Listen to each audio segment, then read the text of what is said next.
izinkan saya perkenalkan diri saya dulu. Tadi belum diperkenalkan oleh Mas Ganda ya. Saya Janata Giwangkara, panggilannya Egi. Saya Program Manager untuk Energy Transformation di Institute for Essential Services Reform atau ISR. Jadi ISR ini sekilas saya mau menjelaskan sedikit. ISR adalah sebuah institusi riset dan advokasi atau think tank ya di bidang energi dan juga kebijakan lingkungan yang mengkombinasikan studi. Jadi berdasarkan studi kita menganalisa kebijakan, regulasi, aspek ekonomi, sektor energi dan juga lingkungan. Ini salah satu project yang saya handle di ISR adalah salah satunya work package-nya dan namanya Clean Energy Hub. Nah, dan Clean Energy Hub ini suatu platform yang dibentuk oleh ISR untuk menghimpun knowledge dan juga informasi terkait dengan clean energy ataupun transisi energi nantinya. Dan salah satu activity-nya ini udah kali yang ketiga untuk menyelenggarakan semacam webinar atau talk show dengan bertajuk Millennial Talks gitu.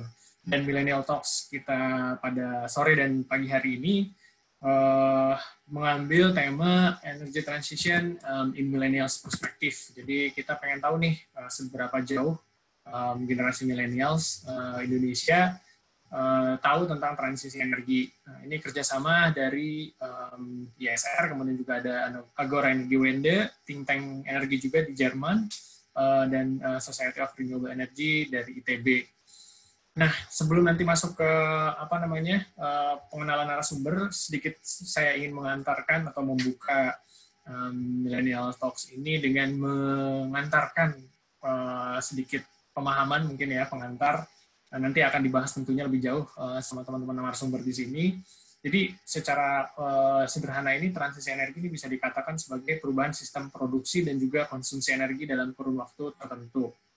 Nah, kalau kami di ISR melihat itu setidaknya ada 4 gelombang nih transisi energi dari awal mula. Jadi kalau misalnya kita catat sebelum adanya penemuan mesin uap ya atau batu bara di abad ke-18 itu sebelum itu kita pakai energi terbarukan tradisional dari kayu bakar misalkan air yang mengalir sungai misalkan seperti itu. Nah, di akhir abad ke-18 ini terjadi satu transisi energi dari yang awalnya energi terbarukan tradisional ke batu bara karena ditemukannya batu bara. Kemudian juga ada industrialisasi apa segala macam dan itu gelombang transisi energi yang pertama. Terus yang kedua ini terjadi di sekitar pertengahan abad ke-20 itu ketika ditemukan minyak bumi. Jadi dari sistem energi yang akhirnya dibangun berbasis batu bara itu mulai di-shifting ke minyak bumi.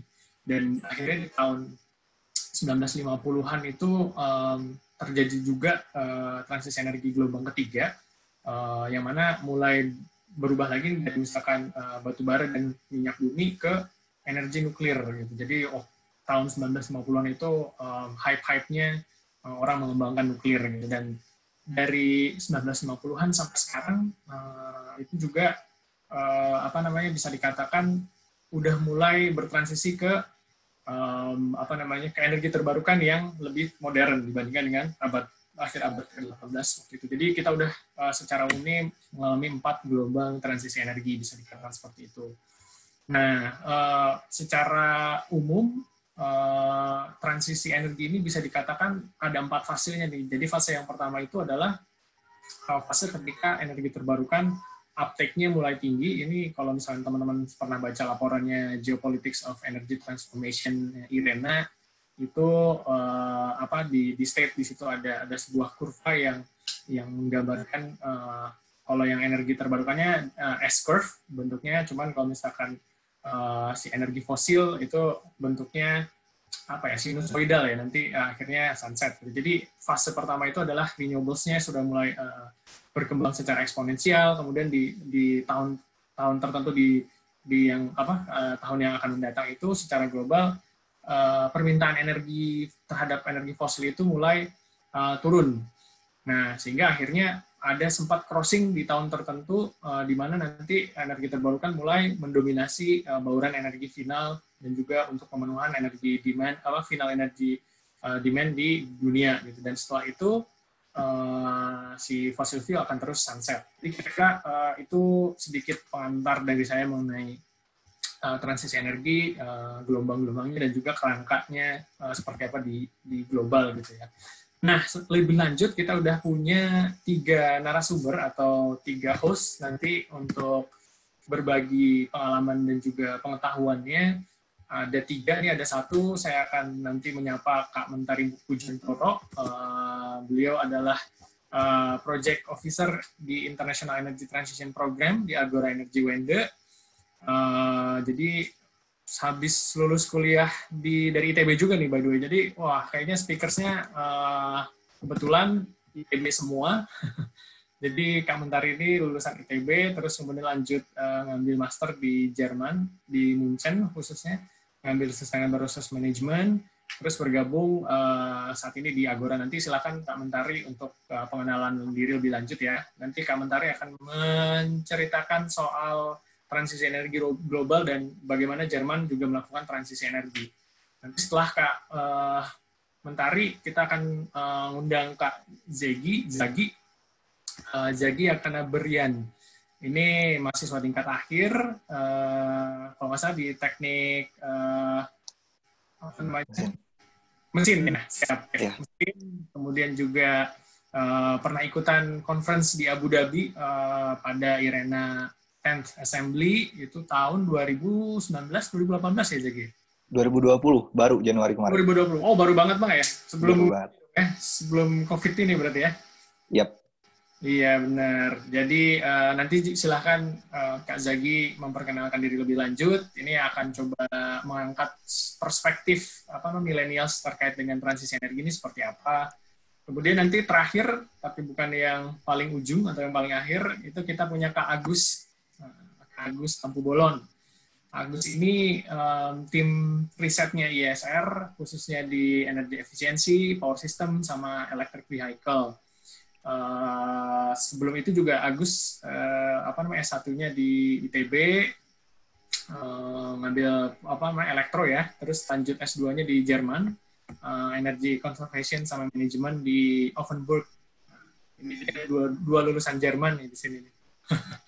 Itu. Jadi kira-kira itu sekilas pandang soal host kita atau mengenai host kita. Sebelum nanti saya serahkan kepada Kak Mentari untuk ambil mikrofonnya, saya juga menjelaskan sedikit tentang rules of the talk ini untuk khusus untuk 3 pemateri kita. Jadi yang pertama, formatnya ini saya inginnya pengen lebih ke talk show, jadi santai tapi berisi gitu kan. Jadi nanti harapannya masing-masing pembicara ini bicaranya tuh ala TED Talks, waktunya 7-10 menit. Nanti dimulai dari Kak Mentari, kemudian juga Kak Zagi, kemudian terakhir Kak Agus ya. Dan setelah semuanya selesai, nanti kita akan running sesi Q&A. Mungkin itu pengantar dan juga pendahuluan dari saya. Kita tanpa mengurangi waktu lagi, kita undang Kak Mentari untuk memperkenalkan ini dan juga sekaligus men-sharing transisi energi global dan Jerman itu seperti apa sih? Silakan Kak Mentari. Thank you, Egy. Selamat sore buat teman-teman di Indonesia dan selamat pagi menjelang siang buat teman-teman yang di Jerman. Senang banget juga ada teman-teman yang dari Jerman bisa join. Seperti yang tadi Mas Egy udah bilang, saya akan presentasi tentang progres energi transisi. Mungkin awalnya presentasinya tentang Jerman dulu kali ya. Nanti mungkin di diskusi kalau mau yang tanya-tanya tentang progres negara-negara lain, bisa juga. Jadi jangan malu-malu misal pengen tanya gimana sih kalau negara-negara lain selain Jerman, insya Allah bisa jawab juga. Mungkin bisa di next, Mas Ganda. Jadi pertama-tama mungkin perkenalan dulu kali ya. Tadi udah dikasih tahu dikit sama Egy, background saya. Mungkin perkenalan juga sebenarnya Agora Energy Wende itu apa sih? Mungkin yang di Indonesia pada nggak terlalu tahu kan ya. Jadi kita itu sama seperti ISR, kita adalah think tank atau wadah pemikir mungkin bahasa Indonesianya mengenai transisi energi. Kita ada sekitar 40 expert di bidang kelistrikan dan kita itu adalah think tank energi transisi yang independen dan non-partisan. Karena di dunia global ini banyak juga nih, misalnya think tank yang dibiayai misalnya dari industri atau dari partai tertentu. Jadi hasil risetnya itu juga kadang-kadang agak partisan lah gitu. Nah, kita menjunjung tinggi independensi dan non-partisan. Nah, misi kita sebenarnya how we make energy transition in Germany a success story, tapi nggak cuma di Jerman juga doang, kita juga pengen energi transisi di skala Eropa dan juga di negara-negara lain termasuk Indonesia itu success story. Makanya kita ada cooperation sama negara-negara lain termasuk Indonesia, dan di Indonesia partner kita itu dalam hal ini adalah IESR. Senang banget makanya hari ini bisa ngobrol bareng lah sama teman-teman.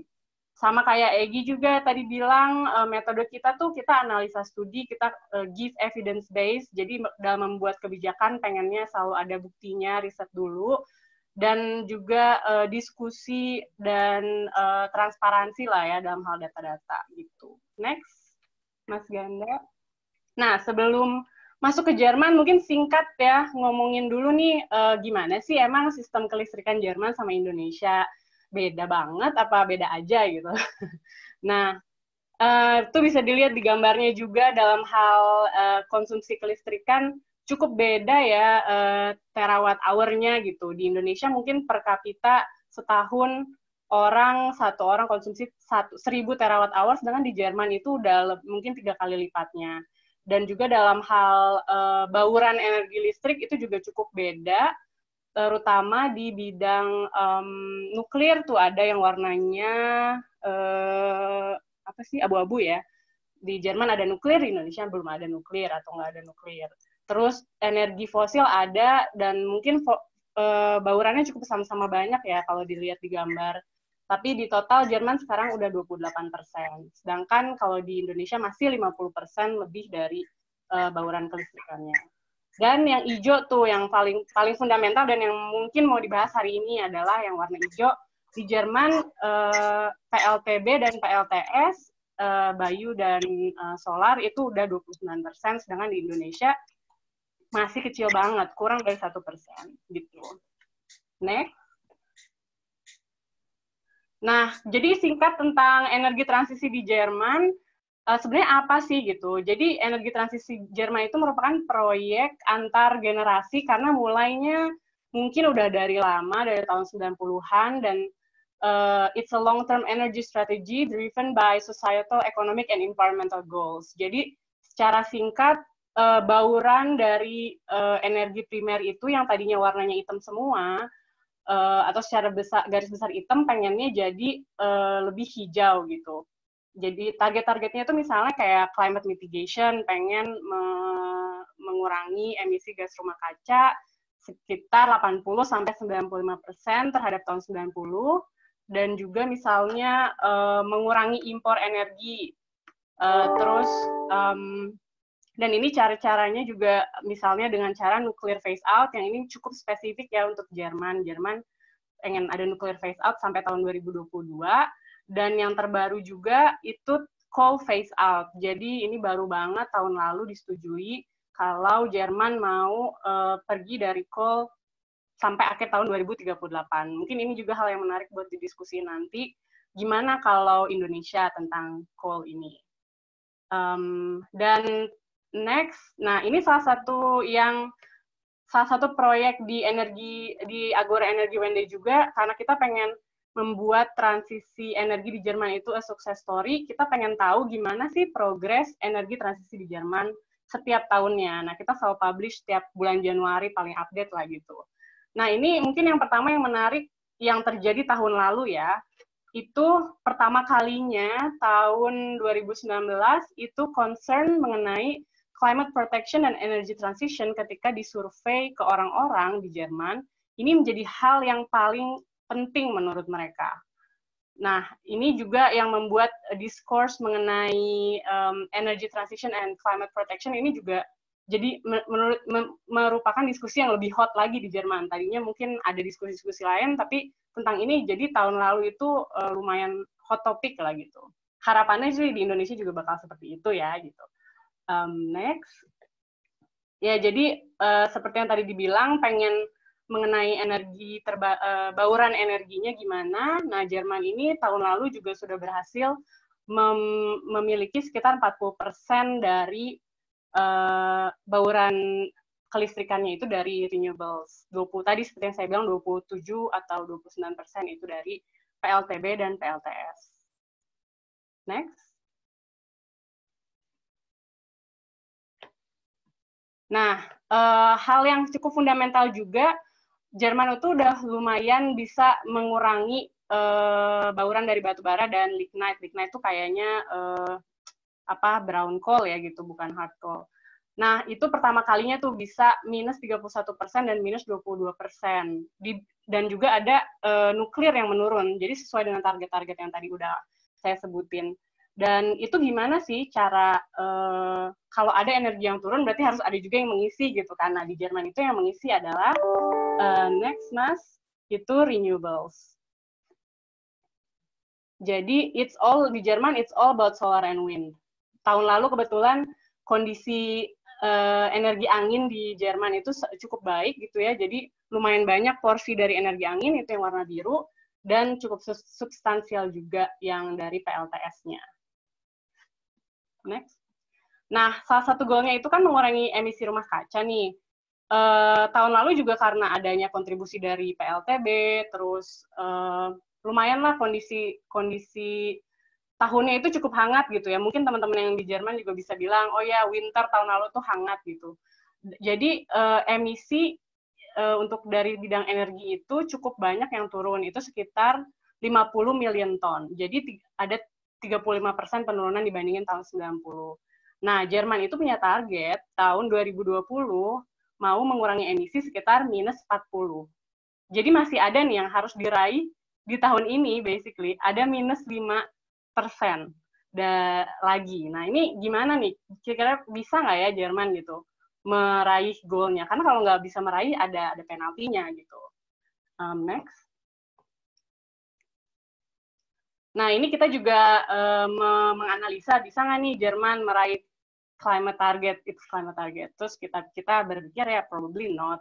Karena ya penurunan yang terjadi tahun lalu itu bukan penurunan struktural ya, bisa dibilang. Singkatnya, itu terjadi karena kondisi di tahun itu ya enak gitu. Winternya anget, jadi nggak terlalu banyak energi untuk heating yang dibutuhin. Terus ada PLTB juga cukup,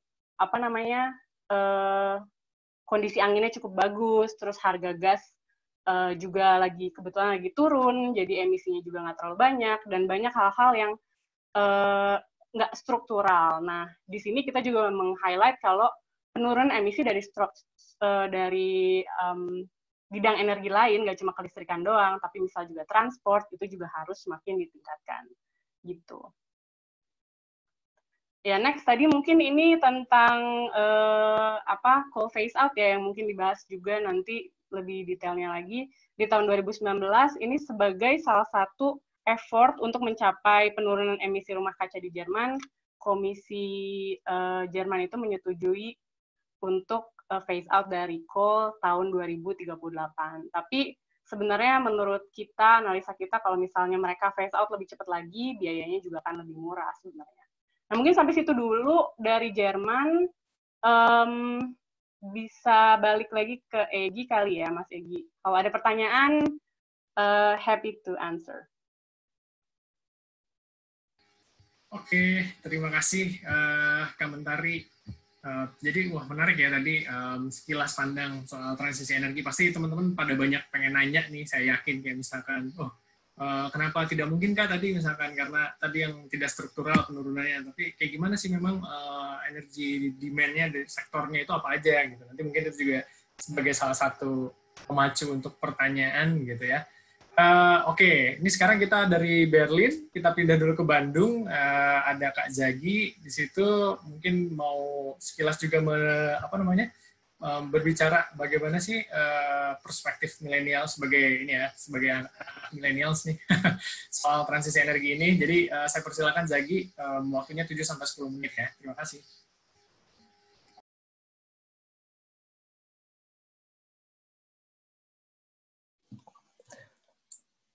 Oke, bisa tolong di-share screen, Mas Ganda?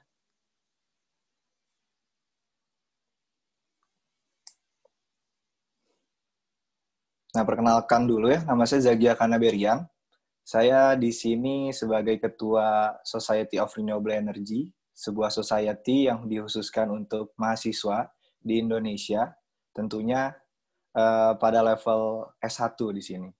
Nah, tujuannya SRE ini sendiri untuk mengenalkan renewable energy kepada mahasiswa dan juga mewadahi mahasiswa untuk berkontribusi lebih di sektor energi terbarukan. Lanjut, Mas Ganda. Nah, kali ini saya akan menjelaskan beberapa outline ya. Outline yang pertama itu saya akan masuk ke 8 pilar energi transisi dan peran milenial di setiap pilarnya. Next, Mas. Nah, ini sedikit bridging dulu. Kalau misalkan kalian tahu 17 Sustainable Development Goals, jadi poin number 7 itu affordable and clean energy, dia ada di jantung segala poin yang ada di Sustainable Development Goals. Dengan kata lain, poin nomor 7 itu bisa direlatekan antar poin-poin tersebut. Dan update terkini, renewable energy itu sudah menguasai 1/6 ya dari energi dunia, dan forecast-nya menurut IRENA itu sendiri, 2/3-nya bakal dikuasai oleh energi terbarukan pada tahun 2050.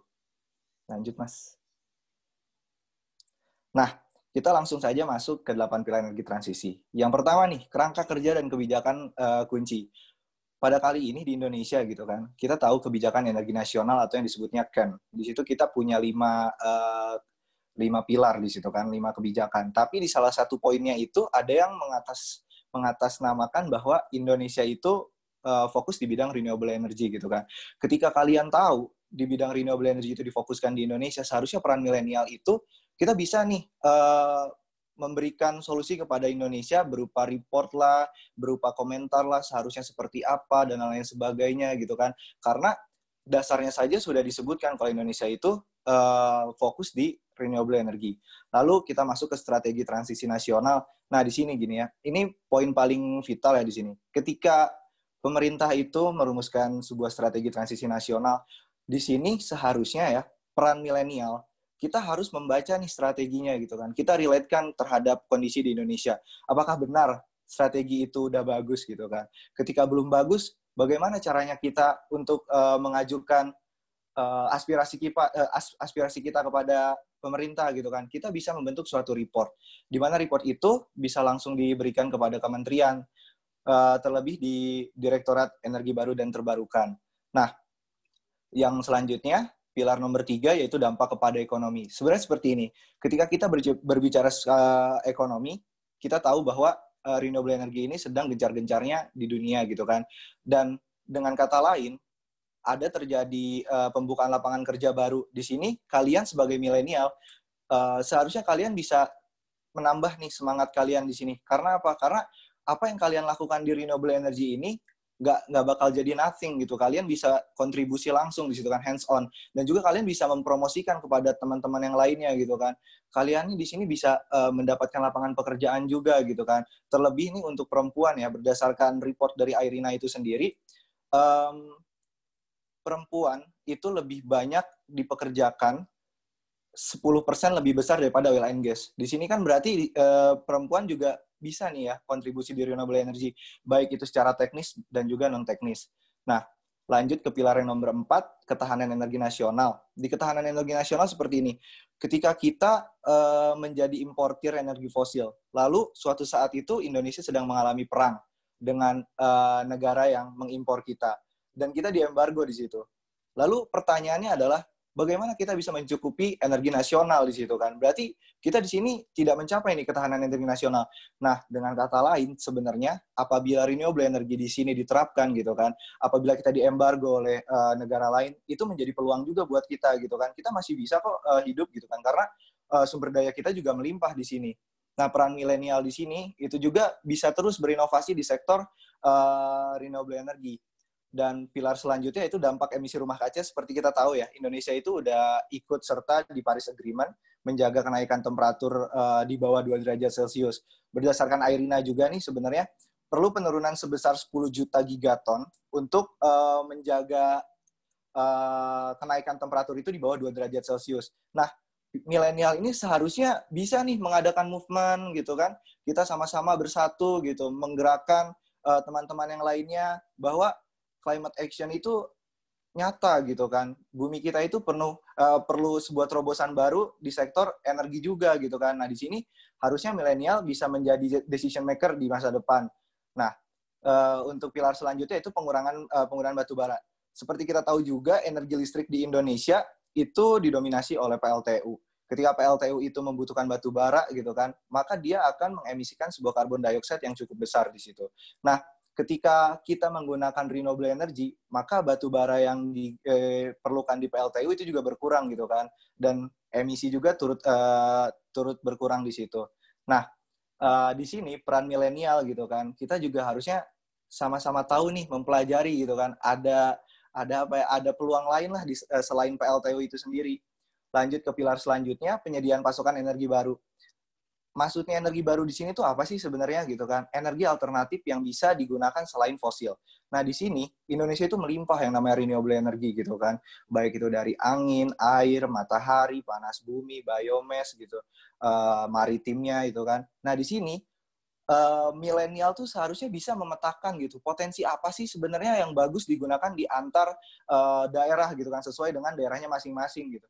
Nah, seperti contoh gitu kan, ketika kalian melakukan sebuah CSR ke masyarakat, lalu kalian di situ bersama-sama dengan teman-teman yang lain membangun sebuah PLTMH gitu kan, kalian juga itu harus memetakan dulu kan ini setidaknya bisa nggak ya, maksudnya sungai ini dihasilkan menjadi listrik dan lain sebagainya. Nah, itu sebenarnya peran milenial itu sangat penting gitu, karena di situ banyak sekali resource yang bisa digunakan menjadi listrik.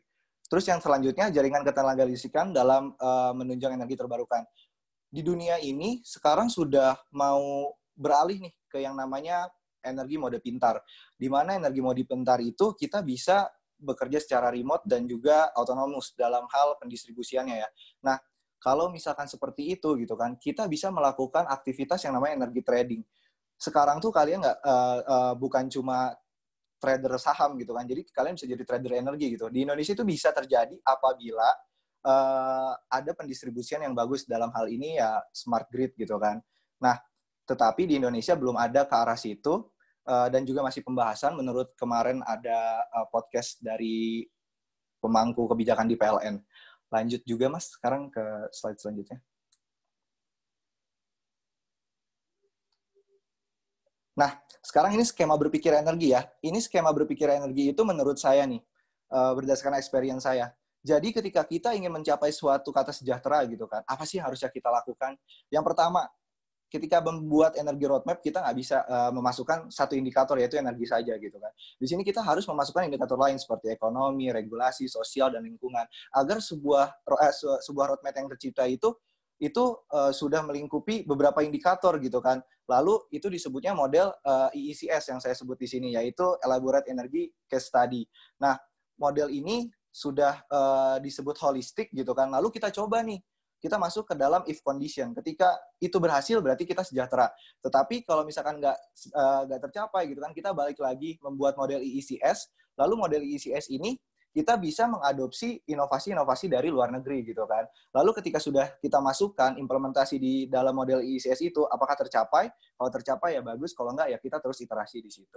Lanjut Mas. Nah, ini gerakan-gerakan yang saya sebut eco-friendly ya. Jadi kalau misalkan mahasiswa sekarang mencari wadah-wadah itu sangat banyak. Ada yang tingkatnya global maupun nasional gitu kan. Di sini ada Greenpeace, ada United Nations gitu, ada Energy Action Coalition, ada NRDC, IRINA, Student Energy, dan satu lagi ini SRI gitu kan. Jadi SRI itu sendiri sebenarnya sudah diminati oleh kementeriannya. Jadi kementerian itu sudah ada interaksi dengan kita bahwa ingin mengajak nih mahasiswa lewat society ini agar bisa langsung dapat kesempatan hands-on experience dari Kementerian Energi, khususnya Direktorat EBTKE gitu kan. Jadi untuk mahasiswa gitu, nggak usah takut kalian nggak punya wadah, karena wadahnya itu banyak gitu. Untuk yang tingkat globalnya kalian bisa masuk UN gitu di situ. Itu selalu ada informasinya, kalian bisa cari di website. Lanjut Mas. Nah yang terakhir ini penelitian mahasiswa nih di sektor EBT. Salah satunya ada penelitian dari saya. Saya meneliti tentang geothermal solar hybrid system. Jadi saya membangun listrik gitu kan dari sumber panas bumi dan matahari. Jadi saya combine panasnya agar tercipta suatu listrik yang lebih besar lagi. Ini saya case study-nya itu di NTT ya, di Pulau Flores. Lalu ada teman saya nuklir, dia itu membangun reaktor, bukan reaktor, jadi penampungan air agar menjaga apakah di situ ada unsur radioaktif atau tidak. Jadi output-nya itu dia bisa mengetahui waktunya itu berapa lama gitu. Lalu ada wind turbine juga. Ini bisa dibuat sekitar 400.000, murah banget gitu kan. Ini teman saya hebat buatnya. Dia bisa buat wind turbine 2 meter sampai 3 meter radiusnya, lalu bisa menghasilkan 1 kilowatt di situ gitu.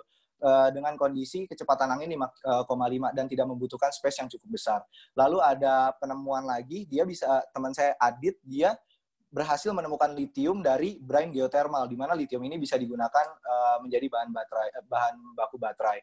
Lalu ada tambahan lainnya, ada juga yang meneliti tentang pembuatan prekursor green diesel, ada yang energi trading, thermal energy storage, yang keempat ini hydrogen storage. Jadi sebuah bentuk lain untuk penyimpanan energi ya. Hydrogen ini cukup booming di dunia, ada green dan juga blue. Kalau green itu dari renewable, kalau blue itu dari fosil, yaitu CCS. Lalu ada yang mencoba memodelkan kalau misalkan kita menjual listrik dari electric vehicle charging station, itu harganya berapa. Dan yang terakhir itu geothermal binary cycle. Nah, itu bentuk penelitian mahasiswa. Saya juga mau mengajak nih kepada mahasiswa lain agar kita sama-sama nih meneliti di bidang energi terbarukan gitu kan. Itu kita bisa wadahi untuk dapat linknya di Society of Renewable Energy. Thank you, Mas.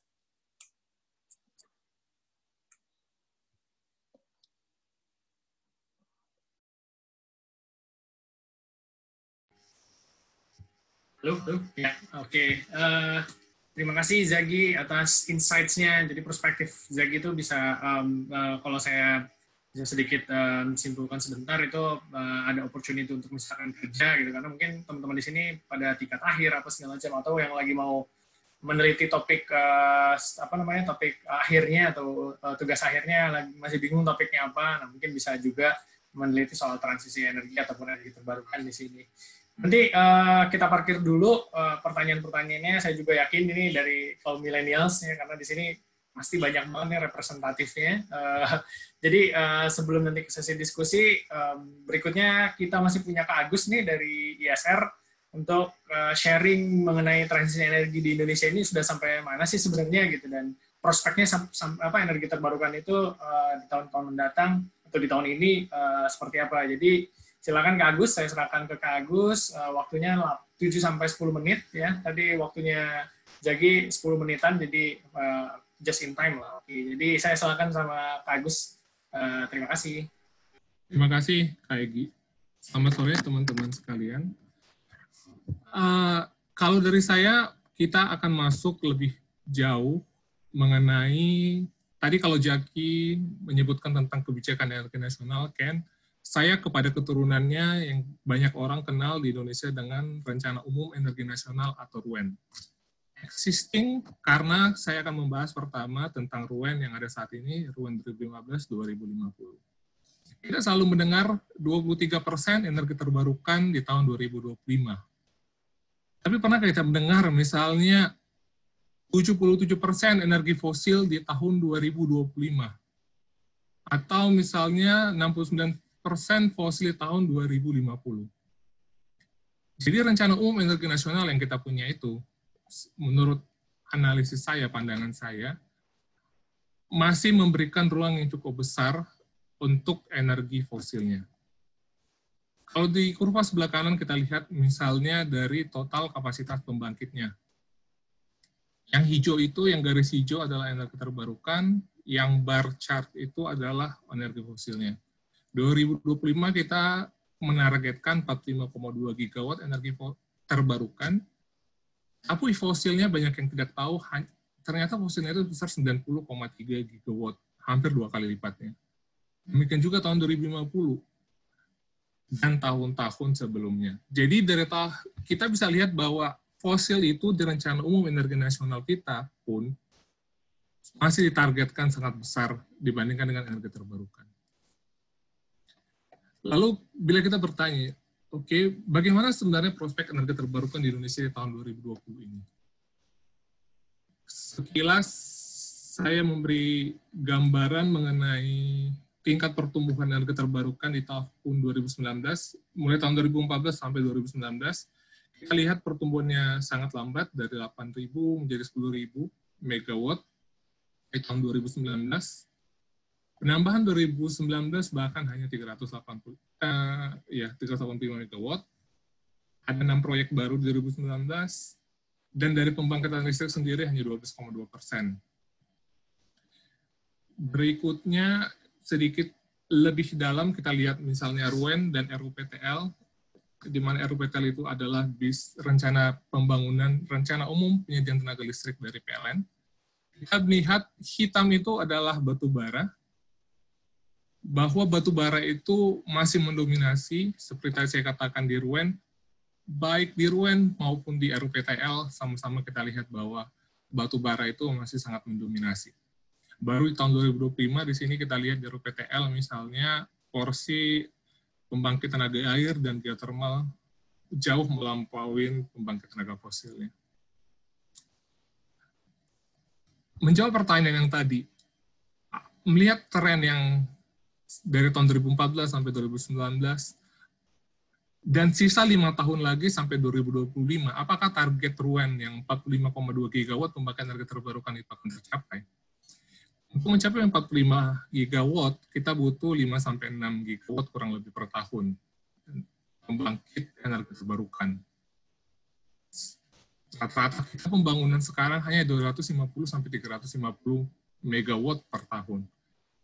Yang berarti kita harus melipat gandakan pembangunan pembangkit tenaga terbarukan itu untuk mencapai target itu. Misalnya itu dapat diambil dari penggunaan listrik surya atap kayak di industri yang memiliki atap-atap yang besar. Apalagi dengan adanya amandemen kedua dari Permen SDM tentang pemanfaatan atap untuk pembangkit listrik surya atap, industri akan semakin willing, semakin ingin menggunakan pembangkit listrik tenaga surya atap. Untuk pengembang sendiri, kemungkinan masih akan wait and see, melihat misalnya bagaimana status perkembangan kebijakan-kebijakan yang mendukung pengembangan energi terbarukan itu.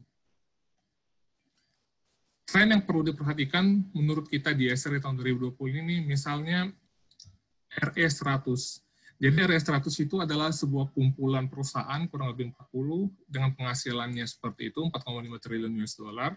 Mereka itu intinya mempunyai target untuk menggunakan energi terbarukan 100% di tahun 2030, bahkan yang ada yang di tahun 2025 mereka sudah ingin pakai 100%. Perusahaan-perusahaan itu misalnya kayak kenal Danone, Unilever, dan semacamnya. Nah, di Asia Tenggara yang pengen menggait, pengen menggait perusahaan-perusahaan ini bukan di Indonesia doang. Ada Vietnam, yang sebenarnya adalah negara berkembang juga. Dan kalau kita lihat di Vietnam itu kapasitas PLTS mereka bisa meningkat 20 kali lipat karena mereka memiliki kebijakan feed-in tarif. Feed-in tarif itu apa? Feed-in tarif itu adalah besarnya harga penjualan listrik yang sudah ditetapkan dari awal oleh pemerintah untuk mendukung perkembangan energi terbarukan. Jadi ada sedikit subsidi dari pemerintah untuk menutup selisih harga. Kemudian tadi seperti saya katakan, kebijakan di Indonesia Permen SDM 16 2019, yaitu amandemen kedua dari Permen 38 2019, yang untuk, bukan 2019, 2018, yang tentang pemanfaatan listrik surya atap, itu sudah menunjukkan bahwa pemerintah memberikan dukungan untuk pemanfaatan listrik surya atap. Tapi, untuk pembangkit-pembangkit listrik energi terbarukan lainnya gimana? Itu harus menjadi perhatian juga. Dan ada istilah power wheeling. Power wheeling itu adalah sebuah pengakuan dalam umumnya berbentuk sertifikat yang diberikan oleh PLN kepada perusahaan-perusahaan yang ingin memanfaatkan energi terbarukan bahwa listrik yang mereka suplai itu adalah 100% energi terbarukan ke perusahaan tersebut. Walaupun pembangkit tersebut misalnya tidak berada di lokasi yang sama dengan perusahaan si RE100 ini. Hanya power wheeling ini sendiri masih kurang jelas diatur, termasuk juga berapa tarifnya. Peluang berikutnya menurut kita adalah kalau kita melihat skala daerah, Pemda-Pemda itu menunjukkan komitmen untuk memanfaatkan energi terbarukan. Jakarta, Bali, Jawa Tengah misalnya, mereka sudah mulai kampanye aktif di provinsi masing-masing untuk memanfaatkan energi terbarukan. Seperti RUEN untuk skala nasional, untuk daerah sendiri kita memiliki RUET, Rencana Umum Energi Daerah, yang diturunkan dari RUEN sendiri. Di RUET itu kelihatan lebih jelas bahwa masing-masing provinsi itu harus memiliki target. Jadi kayak misalnya ada 5,6 gigawatt target energi terbarukan dari 12 provinsi. Bila dilihat provinsi-provinsi lainnya, angka ini bisa lebih besar lagi. Kemudian daerah-daerah itu seharusnya juga kita bisa ikut berpartisipasi untuk mendorong pemanfaatan energi terbarukan, misalnya Jakarta akibat polusi udara, sehingga kita bisa mendorong misalnya perubahan dari penggunaan kendaraan berbahan bakar fosil menjadi kendaraan yang lebih ramah lingkungan. Untuk Bali itu misalnya pariwisata menjadi isu yang penting, itu bisa menjadi faktor pendukung, pendorong bagi Provinsi Bali untuk memanfaatkan energi terbarukan agar pariwisata daerah mereka dapat lebih meningkat lagi daya tariknya misalnya. Demikian juga inisiatif-inisiatif lainnya, kayak misalnya Banten dan Bandung itu juga memiliki isu yang sama, ya, misalnya polusi udara. Jadi inisiatif-inisiatif dari daerah ini bisa muncul dari apa yang menjadi perhatian di daerah masing-masing. Inisiatif daerah dengan inisiatif pusat itu bahkan dapat bersinergi, misalnya Jakarta mengeluarkan kebijakan untuk uji emisi, pemerintah pusat mengeluarkan kebijakan untuk mendorong pemanfaatan energi kendaraan listrik. Ini adalah contoh kedua kebijakan yang saling bersinergi. Nah, tadi saya di awal menunjukkan skenario RUEN yang kita miliki saat ini. Tapi, apakah mungkin misalnya kalau kita memiliki rencana umum energi alternatif, itu yang coba kita analisis di ESR. Jadi ini beberapa hasil analisis kita. Ini laporannya masih dalam tahap pengerjaan, dan karena itu saya menuliskan draft, dan saat ini masih belum bisa dikutip. 23% di tahun 2025 di bauran energi primer. Menurut kita hal itu tidak terlalu dengan asumsi seperti ini. RUEN itu disusun tahun 2015, menggunakan data-data paling terbaru adalah tahun 2015, sehingga proyeksi mereka semua menggunakan tahun 2015, termasuk proyeksi sampai 2050. Kalau kita memperbarui data-data proyeksi itu, misalnya pertumbuhan penduduk, berapa pendapatan penduduk, urbanisasi, tingkat okupansi gedung, dan semacamnya, tingkat industri, bagaimana sebenarnya pertumbuhan konsumsi energi itu ke depannya? Itulah yang kita lakukan dalam skenario realisasi. Jadi kita melihat dengan memperbaharui parameter-parameter yang dilakukan untuk memodelkan RUEN dahulu, 23% itu sebenarnya hanya menjadi 15%. Jadi dalam artian, bila kondisi saat ini berjalan seperti apa adanya, maka tahun 2025 itu kurang lebih hanya 15% energi terbarukan di bauran energi primer yang mungkin tercapai. Dan di tahun 2050 sama halnya, bukan 31%, melainkan 23%. Namun, pemerintah baru-baru ini mengeluarkan kebijakan terbaru, misalnya penggunaan biodiesel. Ada kebijakan B20, kemudian akhir tahun kemarin dimulai dengan B30. Pemerintah juga mengintensifikasikan penggunaan jaringan gas untuk kota-kota besar. Pemerintah juga mendukung pemanfaatan kendaraan listrik, bahkan memiliki target untuk distribusi kendaraan listrik sekian dari jumlah kendaraan yang diproduksi. Bila kita memperhitungkan ini semua, maka tahun 2025 akan ada porsi energi terbarukan di bauran energi primer kita akan mencapai 18%. Dan di tahun 2050 akan mencapai 40%. Jadi sudah jauh lebih meningkat dibanding kalau dia hanya tanpa adanya kebijakan-kebijakan terbaru ini. Namun tetap, bila kita ingin melihat terjadinya perubahan dari fosil menjadi energi terbarukan, angka ini menurut kita masih sangat kecil. Jadi apa yang bisa kita lakukan? Karena itu kami menganalisis satu lagi skenario yang kita sebut dengan skenario transisi energi, sejauh ini namanya kita sebutkan, yaitu kita misalnya mengasumsikan bila semua pembangkit listrik batubara, PLTU batubara itu, kalau dia sudah mencapai umur maksimumnya, yaitu 30 tahun, dia harus ditutup, dan tidak boleh ada lagi pembangunan PLTU batubara baru lainnya mulai tahun 2025, dan ditambah lagi kebijakan SDM yang awal tahun ini mengeluarkan pernyataan untuk menutup 4,5 gigawatt PLTGU, maka porsi energi terbarukan akan meningkat jauh lebih besar lagi mulai tahun 2025, di mana kebijakan penutupan pembatasan pembangunan PLTU itu dimulai. Di tahun 2050 kita bisa melihat ada sebesar 451 gigawatt pembangkit energi terbarukan, dibanding fosil yang hanya sebesar 38 gigawatt. Dan dari bauran energi primernya sendiri kita lihat ada 69%, hampir 2 kali lipat dari target yang ada di RUEN saat ini untuk tahun 2050. Jadi, menurut kita yang penting itu sebenarnya pemerintah perlu memiliki target yang lebih ambisius lagi untuk transisi energi, karena seperti tadi Zaki juga sebut itu, kita perlu memiliki semacam roadmap untuk transisi energi di Indonesia. Dan di roadmap ini menurut kita, porsi energi terbarukan yang lebih besar itu menjadi syarat mutlak. Paling segitu dulu pengantarnya, Bung Egy. Terima kasih. Ya, terima kasih Kak Agus, cukup intensif ya. Kalau saya tonton ini hampir 13 menit ini waktunya.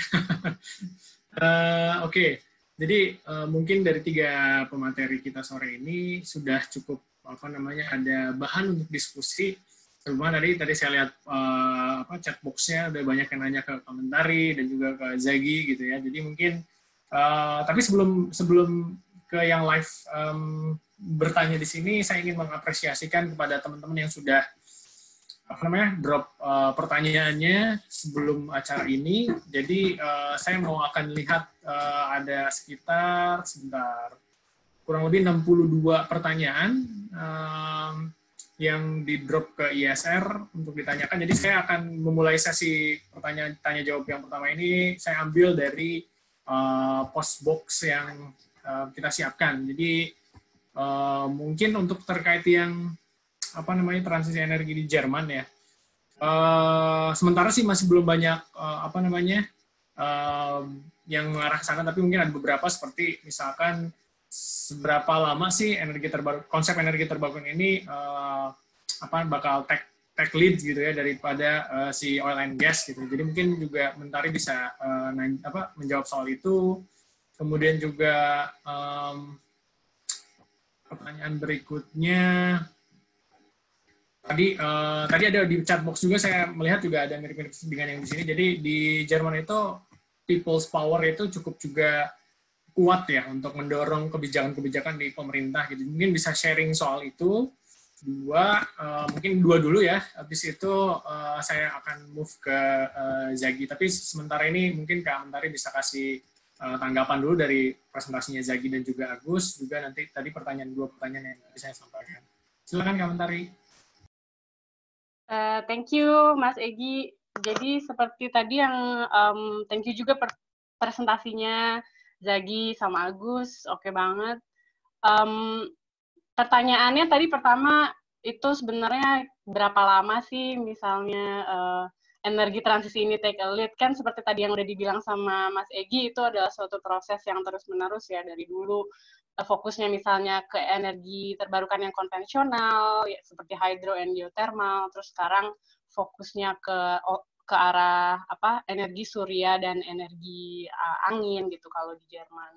Nah, mungkin dan kayaknya maksudnya energi fosil itu kan sesuatu yang tidak terbarukan dan juga memiliki resiko-resiko khusus. Jadi pasti perubahan ke arah energi terbarukan ini mau nggak mau akan terjadi gitu ya. Cuman ya intinya sebagai suatu negara atau juga sebagai individu gimana menanggapi ini gitu. Nah mungkin tadi ada pertanyaan juga yang menarik seperti Egy bilang tentang gimana sih kebijakan dan juga people's power di Jerman, dan mungkin ini sangat relevan sama tadi presentasinya Zaghi tentang millennial perspektif ya, karena satu yang menurut saya seru banget untuk di-highlight tentang people's movement di Jerman dan juga skala global itu tadi mungkin Zaghi belum sebutin tentang Fridays for Future. Mungkin di sini teman-teman harapannya pada tahu ya, ini apa sih Fridays for Future itu. Nah, itu tuh intinya mungkin kalau udah pernah dengar tentang Greta Thunberg juga, kayaknya eksis banget sih dia. Dan setiap negara kayaknya punya Greta Thunberg-nya negara itu. Kayak di Jerman, Luisa Neubauer namanya, kalau di Indonesia mungkin Zaghi kali ya. We'll see.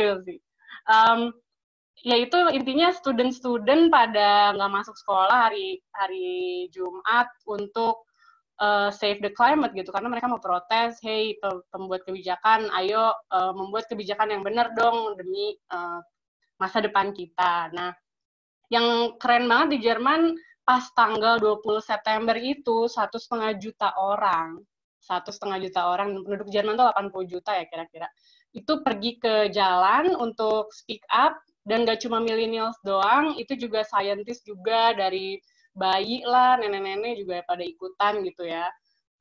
Dan ini besokannya pemerintah Jerman langsung bukan meratifikasi tapi kayak melegalkan klima paket atau suatu legislasi tentang climate gitu. Jadi ini salah satu dampak yang maksudnya juga bisa, bukannya saya nyuruh demo atau gimana, tapi macam-macam lah kontribusi gitu. Selain studi, movement ini juga, ini kan bukan movement yang kekerasan ya, tapi lebih speak up gitu. Nah, terus mungkin juga dari segi kebijakan yang menarik di Jerman itu kebijakan mengenai feed-in tarif. Jadi kan dari tahun 90-an ya udah ada feed-in tarif. Dan waktu itu di-set di level, feed-in tarif itu kayak semacam insentif untuk energi terbarukan, dibayar pada level tertentu yang di-set oleh pemerintah. Seperti di Indonesia juga ada. Nah, ini pada tahun 90-an itu emang sengaja di-set di harga yang cukup tinggi karena waktu itu PLTS dan PLTB kan memang harganya masih mahal, sangat mahal. Jadi Jerman juga bisa dibilang membantu menurunkan biaya PLTS secara global dengan adanya instalasi-instalasi PLTS yang waktu itu sangat mahal di Jerman, kemudian skalanya jadi besar, dan kalau misal skalanya besar kan jadinya harganya menurun. Nah itu kontribusinya Jerman salah satunya di situ sih yang cukup signifikan yang bisa dibilang, dan the cost was borne by German citizens gitu, karena sebagai orang yang tinggal di Jerman harus bayar listrik, dan komponen biaya untuk bayar energi terbarukan itu juga dimasukin di pajak kelistrikan. Kayak gitu dulu sih mungkin ya yang dari aku. Ada pertanyaan yang lain juga sih, sebenarnya banyak yang seru-seru tentang Southeast Asia, tapi mungkin dari Egy, ada lagi kah, Gi? Mungkin buat yang lain dulu. Nanti Kak, itu di batch kedua nanti pertanyaannya ya. Disimpan dulu. Ini apa namanya, untuk yang saya mau lihat lagi di apa namanya chat box atau chat drop box-nya di ISR. Untuk yang Zaghi ini spesifik, jadi ada beberapa hal yang apa namanya yang bisa atau menarik di highlight. Misalkan yang pertama ini, misalkan ada dari kata nih Angelina Dwi Handoko dari Wed Solar Indonesia dulu di Jakarta kemarin. Nggak tahu nih hadir apa enggak. Kalau hadir silakan angkat tangan. Ini pengen cari tahu nih millennials itu lebih tertarik tuh bentuk kontribusinya itu untuk mendukung transisi energi sebagaimana sih, atau di mana sih, misalkan peneliti kah, atau engineer kah, atau campaigner kah, dan role apa yang masih dibutuhkan saat ini untuk memutar roda transisi energi, katanya seperti itu satu.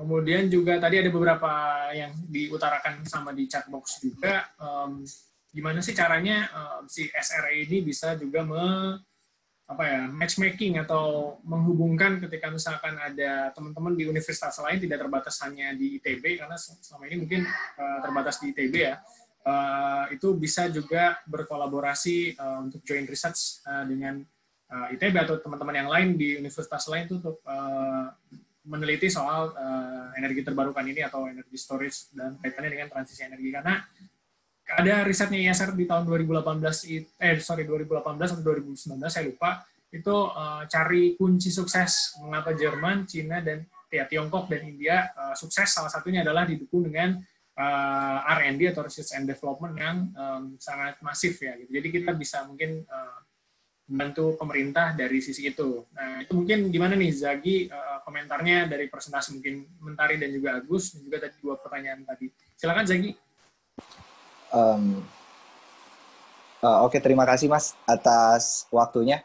Jadi yang pertama dulu ya, tentang milenial itu sebenarnya interestnya kemana ya? Kalau misalkan dari universitas, bukan universitas, masih dari kampus saya sendiri, ITB, mereka tuh sekarang lagi senang kedua arah. Yang pertama, meneliti ya. Jadi mereka itu lagi gencar-gencarnya bikin paper gitu, biar ikut conference dan lain sebagainya gitu. Nah, di situ tuh terbukti kalau misalkan anak tekniknya tuh mengaplikasikan apa yang dia dapat selama kuliah. Apalagi di ITB itu banyak ya jurusan-jurusan yang relate terhadap energi, dan mereka itu kadang berkolaborasi satu sama lain untuk bikin paper gitu kan, yang nantinya itu tuh bisa dipakai untuk untuk publikasi juga. Terus yang kedua, anak-anak teknik lingkungan ya, biasanya itu anak teknik lingkungan di kita itu sering banget mempropagandakan tentang climate action gitu kan. Nah, dari 2 sisi tadi gitu, ya itulah dari sisi peneliti dan juga sisi ya tadi yang ikut movement-movement besar, itu terjun juga kok ke Jakarta, yang kayak tadi Mbak Mentari bilang, kalau di Indonesia itu masih belum terlalu masif ya seperti yang ada di Jerman, tapi sudah ada gerakan-gerakan ke situ dan diprakarsai oleh aktivis-aktivis lingkungan dari mahasiswa. Terus juga ada yang wind turbine ya, yang wind turbine itu nanti bisa di-share juga, itu teman saya bisa bikin harganya 1 juta, 1 kilowatt, itu bagus banget, desainnya radiusnya cuma 3 meter.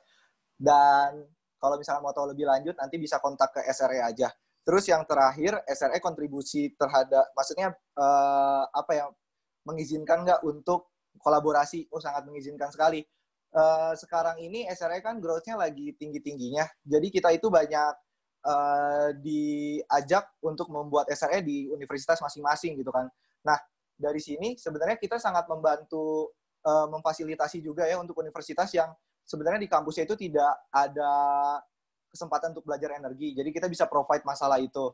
Dan untuk lebih lanjutnya, jika ingin berkolaborasi dengan kita, itu bisa hubungi ke kontak person dari SRE itu sendiri gitu kan. Dan sampai saat ini sudah ada request dari Universitas Indonesia dan juga ITS untuk membangun SRE di universitas masing-masing gitu kan. Dan juga concern-nya mungkin kalau dari UI lebih ke arah kebijakan mungkin kan, kalau dari ITS itu sendiri hampir sama ke kita ke arah edukasi. Gitu paling Mas. Oke, terima kasih Zagi prompt responnya. Dan ini terakhir di batch pertama ini lagi mau nanya ke Agus, tapi Agus kayaknya udah mulai nanya jawab-jawab juga di chat box mungkin. Kalau misalkan kita lihat lagi ke chat Dropbox itu ada yang misalkan nanya sebenarnya challenge transisi energi di Indonesia ini apa aja sih Kak Agus gitu kan. Mungkin Kak Agus sudah lama meneliti di ISR, tahu apa masalahnya dan mungkin possible solutions-nya seperti apa. Kemudian juga yang berikutnya mungkin saya akan pilih yang mengenai ini nih ada 2020 menjadi momentum transisi energi katanya. Tapi bagaimana caranya bagi yang belum tahu ya Agus itu mungkin bisa dikasih tahu bagaimana sih caranya untuk tadi Zaki udah menambahkan, tapi mungkin Agus ada tambahan juga terkait ini. Untuk millennials ini perannya untuk menggulingkan tadi ada istilahnya roda transisi energi di Indonesia ini bisa lebih cepat lagi, mungkin bisa nambahin yang tadi Zaki udah sempat sampaikan gitu. Mungkin itu 2 pertanyaan dari pematik dari saya, nanti silakan Agus untuk direspons. Terima kasih Egi. Jadi kalau kita ngomongin transisi energi berarti ada perubahan kayak tadi kata Egi, dari lebih banyak energi fosil menjadi lebih banyak energi terbarukan. Jadi pertanyaannya adalah gimana agar kita bisa membangun lebih banyak energi terbarukan. Membangun energi terbarukan itu sayangnya membutuhkan biaya yang besar. Jadi kita membutuhkan investor. Pertanyaan berikutnya adalah bagaimana agar investor tertarik membangun energi terbarukan di Indonesia. Itu adalah pertanyaan penting yang harus dijawab. Untuk itulah kita memerlukan kebijakan-kebijakan yang benar-benar mendukung dan agar si investor itu datang ke Indonesia.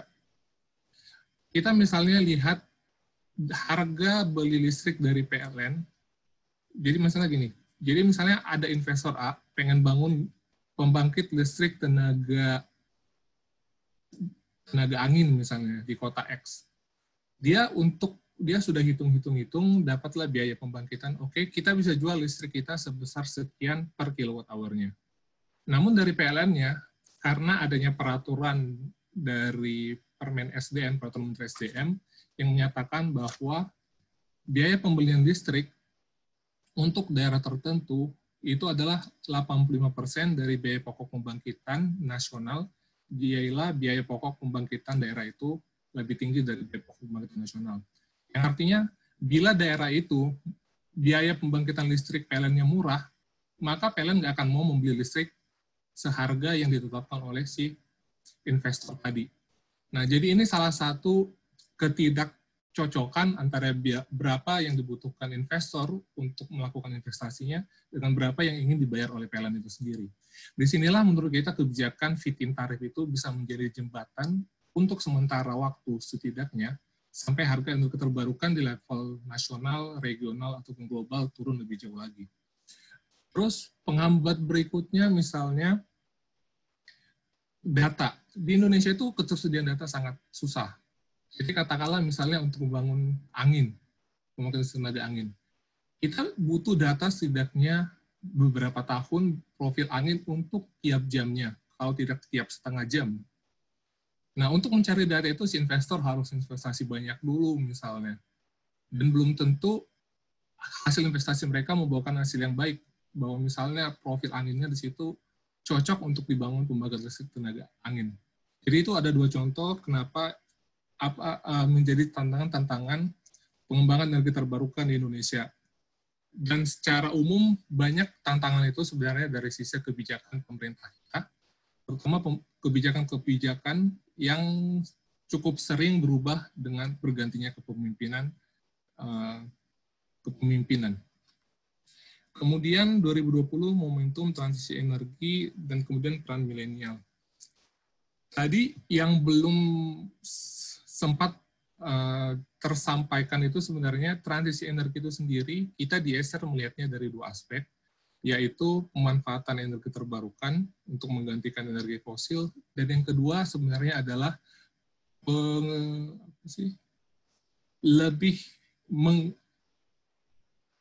penggunaan ataupun konsep efisiensi energi yang lebih lagi.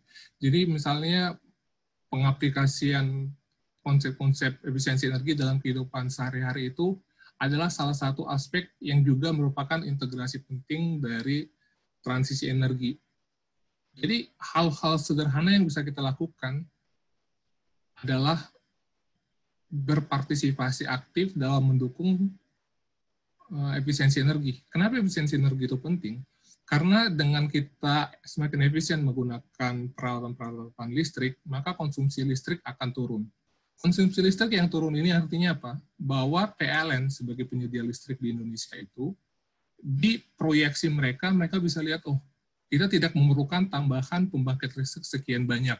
Sehingga mungkin investasi yang awalnya untuk membangun pembangkit baru bisa digunakan untuk mengganti pembangkit lama. Harapan kita sih yang fosil menjadi energi terbarukan. Jadi itu salah satu contoh misalnya yang bisa kita lakukan untuk mendukung trennya transisi energi. Demikian.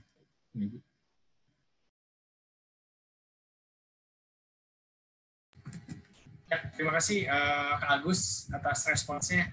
Ini menarik nih di round pertama, diskusinya udah juga cukup dalam, ada membahas soal efisiensi energi, kemudian juga tadi soal riset, kolaborasi riset, Kak Mentari tadi juga people's movement gitu atau civic movement yang kita mungkin harus juga ya bukan kita memprovokasi tapi juga bisa lah teman-teman milenial ini bisa menyuarakan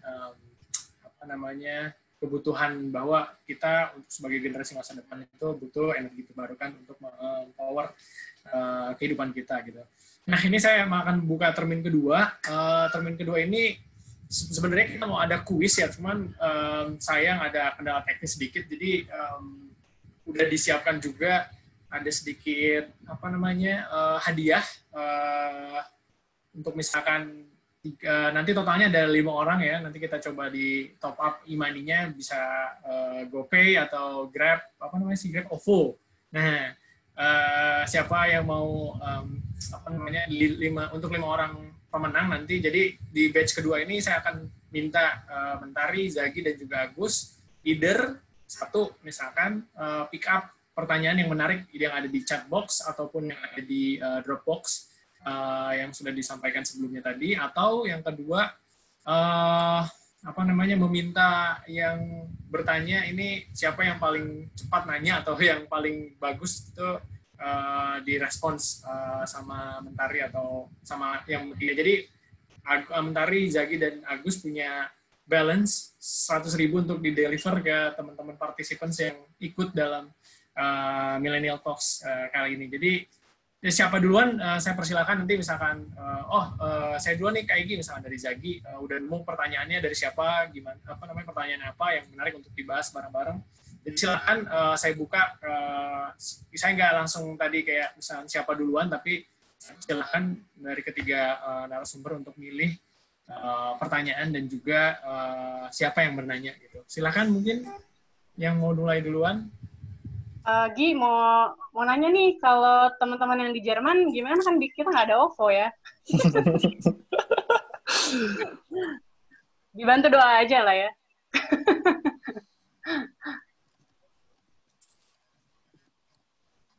Sorry, ini baru dikasih otorisasi sama Mimin untuk ngomong, jadi ada lag. Untuk yang teman-teman di Jerman nanti minta aja traktiran sama Mentari kali ya. Nanti ya kalau corona itu sudah selesai boleh lah ketemuan. Ya. Tapi ini karena kita nyiapinnya khusus untuk teman-teman di Indonesia, jadi mengalah lah untuk teman-teman di Jerman. Mungkin kalau misalkan ini kasih kesempatan untuk teman-teman di Indonesia dulu untuk bertanya dan juga dapat kesempatan ini tadi. Silakan mungkin Agus atau Zagi atau Mentari udah punya pertanyaannya dari siapa, mau dijawab langsung gitu nanti. Kenapa pertanyaan itu menarik? Kasih alasannya dulu, habis itu nanti silakan drop ke Mimin untuk details kontaknya untuk kita nanti deploy si 100.000 e-money-nya. Silakan, siapa yang mau duluan?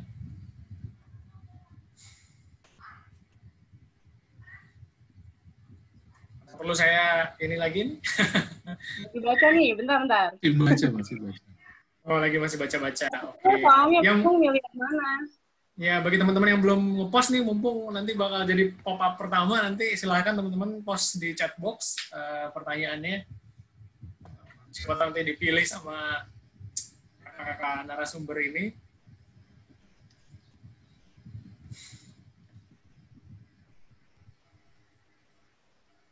Jadi kalau milih, saya kasih tahu ke Egy apa langsung sebut aja sekarang?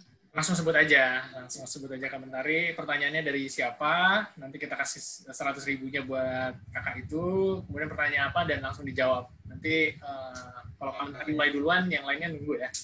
Iya. Silakan. Gimana? Ada 2 nih yang menarik kalau dari aku. Oke. Satu dulu aja Kak. Satu dulu ya.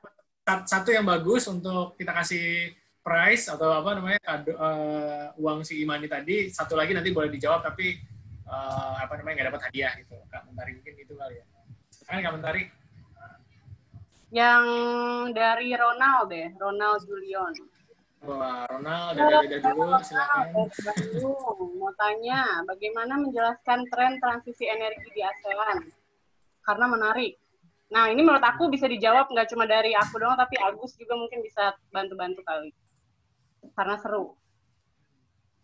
Oke, itu berarti Ronald ya tadi ya, saya catat dulu ya. Nanti Ronald silakan kasih detailsnya ke saya, mungkin bisa japri via chat box. Silakan Kak Mentari dijawab. Satu lagi kalau ada dua, boleh disebutin dulu pertanyaannya nanti biar yang bertanya juga aware bahwa di raise si pertanyaannya. Yang menarik kedua menurut aku dari Zul tentang langkah-langkah konkret apa sih yang dilakukan oleh pemerintah Jerman untuk mendukung coal phase out tahun 2038. Nah, oh ini. Terus PLTU gimana? Nah, ini juga seru. Oke, sip. Dua itu dulu kali ya, Kak Mentarnya. Silakan dijawab untuk pertanyaan yang tadi Ronald dan Zul ya nanti ya. Yang ASEAN dulu kali ya. Jadi tren-tren di ASEAN ini juga menarik karena sama-sama negara-negara ASEAN itu kecuali Singapura dan Thailand itu merupakan negara-negara yang cukup intensif dalam hal batu bara. Jadi transisi energinya ini juga cukup menarik karena negara-negara di Eropa dan Amerika mungkin sudah shift away from coal. Cina juga cukup balance gitu, misalnya mereka membangun coal iya, membangun energi terbarukan juga iya gitu. Jadi kalau mereka net balance lah gitu. Nah, banyak yang dumping ke Southeast Asia. Nah ini gimana usaha-usaha negara ASEAN untuk mencapai target 23% renewable energy. Mungkin bisa juga dibaca dari report-report kalau teman-teman tertarik, ada dari ASEAN Clean Energy Center, mereka juga punya banyak analisa tentang itu. Dari International Energy Agency juga ada tentang outlook negara ASEAN dan transisi energinya itu gimana. Beda-beda sih sebenarnya usahanya, karena misalnya negara-negara di Mekong Delta ya, seperti Vietnam, Myanmar, Laos, itu sudah punya share of hydro yang cukup tinggi. Mungkin di Vietnam itu sudah sekitar 30%. Mungkin aku highlight Vietnam menarik karena dia punya hydro banyak dan sekarang juga udah lumayan banyak solar power-nya, mereka udah 5 gigawatt yang diinstal, tadi seperti Agus sudah bilang. Dan kondisi kebijakannya juga sangat mendukung untuk membangun energi terbarukan di Vietnam. Thailand dan Malaysia juga mungkin saya nggak terlalu tahu detail bagaimana development di negara-negara itu. Cuman menurut aku yang paling menarik Vietnam karena oke banget. Terus Singapura juga sebenarnya bisa di-highlight, tapi skalanya itu sangat kecil. Singapura mungkin sekitar 100 megawatt ya, yang direncanakan floating solar di danau-danaunya mereka. Nah, dan kenapa Indonesia tuh penting banget untuk melakukan transisi energi, karena kita tuh sekitar 30% mungkin konsumsi energi di seluruh ASEAN. Jadi kalau misalnya Indonesia melakukan transisi energinya, membangun lebih banyak lagi energi terbarukan, ya secara langsung membantu juga usaha-usaha energi ASEAN untuk mencapai 23% bauran energi itu. Gitu sih. Terus, I don't know, Agus mau nambahin juga kah buat yang pertanyaan ini? Enggak. Ini karena waktunya ini nanti kita terusin lagi kan. Tinggal 5 menit lagi nih kalau mau stick ke jam 5. Soalnya mungkin mau buka juga teman-teman. Lanjut dulu Kak. Bentar, tadi pertanyaan kedua, quick, nanti harapannya habis ini bisa Zagi dulu atau Agus pilih juga sama Fons. Silakan Kak Mentari yang tadi untuk pertanyaan keduanya. Oh, nggak apa-apa nih, jawab. Jadi langkah-langkah konkretnya pemerintah Jerman ini panjang banget ceritanya, tapi untuk singkatnya aja, awalnya mereka bikin komisi dulu yang ada representasi dari berbagai jenis stakeholder, ada dari industri batubara, dari ekonomi, juga dari perwakilan daerah yang punya banyak batubara gitu. Misalnya kalau di Indonesia dari Kalimantan Tengah gitu misalnya ya, Kalimantan Timur gitu. Jadi ada perwakilan-perwakilan dari daerahnya, juga dari organisasi-organisasi yang green, yang seperti Greenpeace gitu misalnya juga. Dan ini cukup menarik karena biasanya organisasi seperti ini nggak diundang, tapi kali ini diundang juga untuk diskusi dan di dalam komisi ini. Kemudian mereka mendata dan menganalisa dampak-dampaknya apa.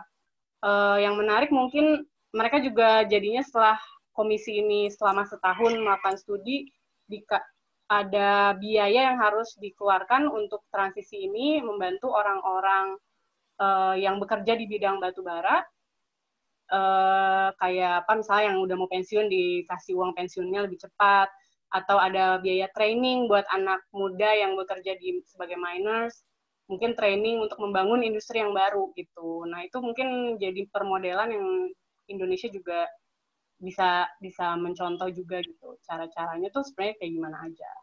Mungkin itu sih singkatnya. Nanti kalau mau yang lebih detail dikirimin studinya. Siap. Terima kasih Kak Mentari. Berikutnya siapa dulu? Mau Zagi dulu? Zagi. Oke, siap. Zagi nih, semangat langsung. Zagi. Iya. Satu pertanyaan aja tapi ya Zagi ya. Nanti. Oh iya. Satu siapa pertanyaan ya. Yang menang nih, yang dapat Imani nih. Ada dari Hendra, Pak. Ada dari Hendra, Mas. Hendra, oke. Iya. Hendra itu tentang apa namanya panas bumi ya. Oke. Jadi bagaimana caranya memaksimalkan panas bumi katanya. Terus targetnya itu tercapai atau enggak. Jadi gini, jadi background saya itu kan sekarang jadi part-time researcher di panas bumi ya. Karena saya juga dulu jadi asisten panas bumi di ITB. Jadi saya mendapat kesempatan berdiskusi dengan beberapa ahli gitu di sana. Sebenarnya problemnya ini panas bumi itu sangat sulit untuk didapat ya. Tetapi ketika udah didapat itu sangat menarik sekali karena dia bisa 24/7 nggak intermittent. Nah, sebenarnya WKP-nya itu banyak juga yang masih terbengkalai gitu, masih nggak diurus. Kalau misalkan WKP-nya itu diurus, itu bisa menambah lagi proyeksi penambahan listrik dari panas bumi gitu kan. Nah, tentunya ya kemarin juga ada studi kasus juga dari profesor di kampus saya menyebutkan bahwa kalau misalkan pemerintah itu berani bikin regulasi, contoh kasusnya di Jawa Barat, kalau misalkan Jawa Barat 100% elektrisitinya dari panas bumi gitu kan. Itu kan sebenarnya menarik ya, karena panas bumi di Jawa Barat itu sendiri potensinya sangat melimpah ya. Nah, kalau misalkan regulasi itu diberlakukan, itu akan menambah porsi panas bumi di bauran energi Indonesia. Terus juga salah satu yang paling penting ya isu lingkungan. Karena banyak sekali masyarakat di kita itu culture-nya sangat kuat gitu. Mereka masih memegang mitos seperti contoh gitu kan, itu jangan dibangun di daerah situ karena itu leluhur saya gitu kan. Itu nggak boleh dan lain sebagainya. Padahal kalau misalkan kita urgensinya untuk kebutuhan bersama, itu sebenarnya masih kita bisa bicarakan gitu kan. Tapi untuk mengatasi hal tersebut, company-company di Indonesia biasanya menempatkan putra-putra terbaik daerah tersebut pada proyek mereka gitu. Seperti itu, Mas Egi. Oke, terima kasih banyak Zagi. Tadi untuk yang Hendra Pratama ya kalau nggak salah namanya, silakan kasih detailsnya ke saya untuk nanti delivery emailnya ya. Terima kasih Zagi dan Hendra atas pertanyaan dan responsnya. Agus, terakhir mungkin. Jadi dari Desi Nur Astuti dari UGM. Pertanyaannya, apa tanggapan para pengusaha fossil fuel, yaitu tambang, batubara, minyak, dan lain-lain terhadap transisi energi dari fossil fuel ke energi terbarukan?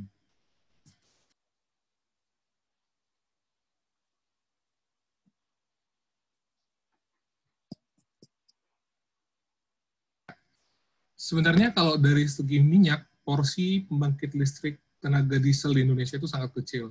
Jadi sebenarnya yang paling besar pengaruhnya itu adalah batubara. Menariknya adalah di salah satu acara yang diadakan YESER tahun 2019 kemarin, November, Indonesia Energy Transition Dialogue, kita mengundang beberapa pembicaranya itu dari industri batubara. Mereka bahkan sudah melihat adanya disrupsi di bisnis batubara mereka. Dan mereka menyadari bahwa transisi energi itu sesuatu yang tidak akan bisa mereka hindari.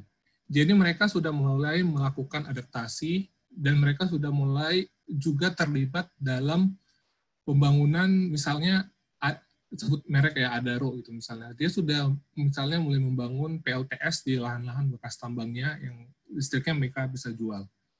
Nah, jadi sebenarnya kalau si perusahaan-perusahaan itu tetap resisten, mereka nggak akan bisa bertahan lama, karena uniknya energi terbarukan ini adalah dia tidak bisa dikuasain oleh satu pihak saja, karena dia ada kayak misalnya angin, kayak misalnya surya itu misalnya, itu siapapun bisa berkontribusi untuk memanfaatkan energi surya. Jadi menurut kita ke depannya setiap orang bisa mengambil peranan dalam pemanfaatan energi terbarukan. Apalagi perusahaan-perusahaan besar yang seharusnya memiliki modal lebih banyak lagi, mereka tentu lebih bisa lagi memanfaatkan energi terbarukan ini. Begitu. Baik, terima kasih Kak Agus. Jadi ini, aduh mohon maaf sekali nih baru 2 batch doang yang ternyata ya, jam 5 cepat banget. Apa namanya, sebenarnya masih ada 2 slot hadiah lagi, tapi mungkin saya mau nanya ke Kak Ganda nih, mungkin karena kita live juga di akun Instagramnya ISR dan juga SRE, jadi mungkin saya nanti minta, mungkin ada yang bertanya di situ ya, nanti bisa take away juga pertanyaannya dipilih, satu sama miminnya ISR dan satu sama miminnya SRE, nanti dikasih ke ke saya detailsnya pertanyaannya, nanti atau langsung aja ya, nanti mungkin bisa sebelum saya tutup bisa share dulu Instagramnya nanti masing-masing, jadi mungkin bisa langsung direct nanya ke Agus, ke Mentari atau Zagi. Jadi kalau misalkan mau nanya-nanya lebih lanjut beyond ini bisa langsung engage dengan mereka. Dari saya mungkin tidak kalau mau disimpulkan banyak banget yang disimpulkan saya, tapi nggak akan menyimpulkan karena menarik banyak dari misalkan millennials ini perannya. Dari misalkan posisinya untuk riset, bisa misalkan untuk nanti kerja di green jobs misalkan di energi terbarukan bisa juga, atau misalkan bentuk-bentuk kontribusi lain untuk mendukung transisi energi di tanah air khususnya. Jadi terima kasih banyak dari saya, mohon maaf apabila dalam moderasi ini saya banyak kekurangan. Sekian dari saya, terima kasih juga kepada narasumber kita, Kak Agus, Kak Mentari, dan juga Zagi. Kita kasih aplaus dulu buat mereka bertiga. Terima kasih dari saya, pamit undur, kembali lagi ke Mas Ganda. Assalamualaikum warahmatullahi wabarakatuh.